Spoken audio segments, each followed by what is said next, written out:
Hello guys, welcome back to my channel. তো আবার আজকে সেই দিনটা চলে এলো। প্রত্যেকটা ট্যুরের শেষে আমার মন খারাপ হয়ে, আমার কেন, আমাদের সবারই মন খারাপ হয়ে যায়। তো সেইটাই বলছি, আজকে আবার আমাদের বাড়ি ফেরার দিন চলে এলো। বকখালি তো খুব ছোটো ট্যুর, তাও আমরা এই বকখালি ট্যুর হিসাবে ভালোই মোটামুটি থেকেছিলাম, আনন্দ করেই ঘুরতে পেরেছি। তাও আবার বেশি দিন তো আর থাকা যায় না, যতটা ঘোরা ততটা। এরপর আমরা বাড়ি যাব আজকে, তাই মনটা একটু খারাপ। আজকেও আমরা প্রত্যেক দিনের মতো সকালে উঠে রস খেতে চলে এসেছি, খেজুর গুড়ের রস। এই যে রোজ সকালে খেজুর গুড়ের রস আর একটু মর্নিং ওয়াক করতে বেরিয়ে পড়েছি ভোরবেলা। ঠান্ডা ঠান্ডা একদম মিষ্টি মিষ্টি খেজুর রস, দারুণ লাগে।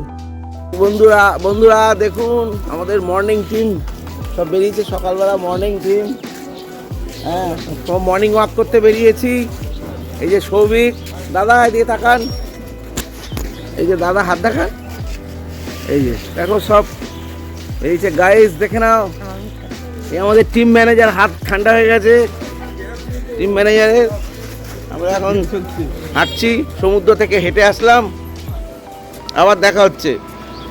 তো আজকে তাড়াতাড়ি ট্রেন, তো তার জন্য আমরা সকালে বেশি কিছু খাইনি, ডিম সিদ্ধ, চা আর একটা ব্রেড টোস্ট খেয়েছি একটা করে।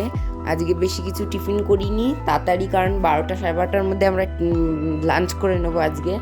তো এই যে আমরা রেডি হয়ে এসে পড়েছি, তার আগে একটু ডাব খেয়ে নিলাম সবাই মিলে। আর এবার এখন লাস্ট বারের মতো, আর এই যে আজকের মেনু হচ্ছে ডিম কষা আর একটা তরকারি ওদের প্রত্যেক দিনের মতো, আর হচ্ছে ওই যা যা ছিল, আলু ভাজা, ডাল। এরপর আমরা ট্রেনে উঠে পড়েছি।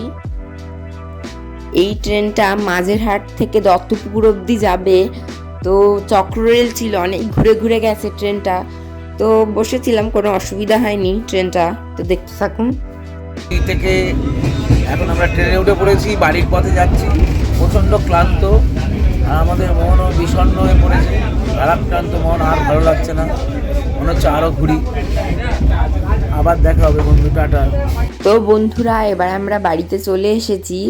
তো আমরা সব দেখেইছিলেন, ঘুরলাম, খুব মজা করলাম। তো কিছু করার নেই, একটু তো মন খারাপ লাগছেই, কিছু করার নেই। তো আজকের ব্লগটা এই পর্যন্তই, টাটা।